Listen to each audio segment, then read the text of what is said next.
Okay, this is piece number 7. It's the Jade Song. And right here is where it is on our original map. And it is found in Liangzhu, with the Liangzhu people in early China, prehistory, meaning pre-written word, or at least any written word that has survived on any writing piece that we're able to see. So the form of this is that it's a disc of jade. It's been hollowed out in the center, and it is flat like a disc, like a CD, only thicker. It is low or bas relief carving, which takes some pointing out to see. You can see eyes, and here would be the mouth or the nose, perhaps, and a very straight line design uniform all the way around the song. So the form, we would describe it as a very minimalist face.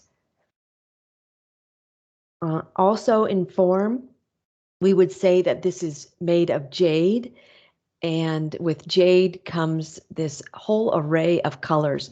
We often think of this green, here's the dragon in a jade resin.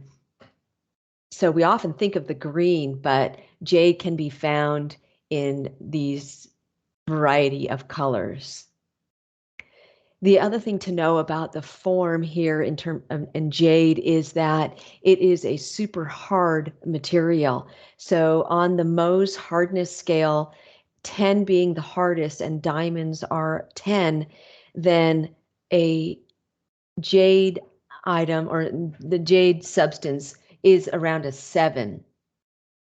Concrete is from 5 to 7. So imagine carving concrete.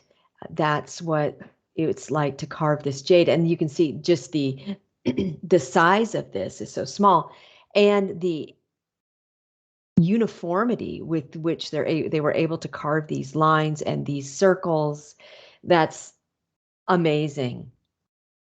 And just another kind of comparison, that a nail would be, a steel nail would be a 7 on the Mohs scale. The function of this is that it would be a funerary object, which is kind of common. We're noticing that, right, with all of these prehistoric pieces, or many of them. The purpose, however, is unknown. I did read a description that some of these song would be the earth, and then another object would be called a bee, what is the heavens. So you can see this burial site where there are, these are called bees on either side of the head. And here is a burial site with lots of bees. And this would be right here, our song. Let me show you some more things here that help understand that burial site. So these are jade bees, they're called, spelled B-I. Multiple of them from many museums around the world, and in the Freer and Slacker Museum in Washington, D.C. They have one of the biggest collections, and I'm going to show you more about that in class. If you look at this one here down on the corner, you can see all of that carving, still low relief, but well, maybe not low relief. Pretty amazing. And this is another sample of a jade song, but it's in the form of a cylinder. So our jade song would be like one segment of this jade cylinder, song cylinder.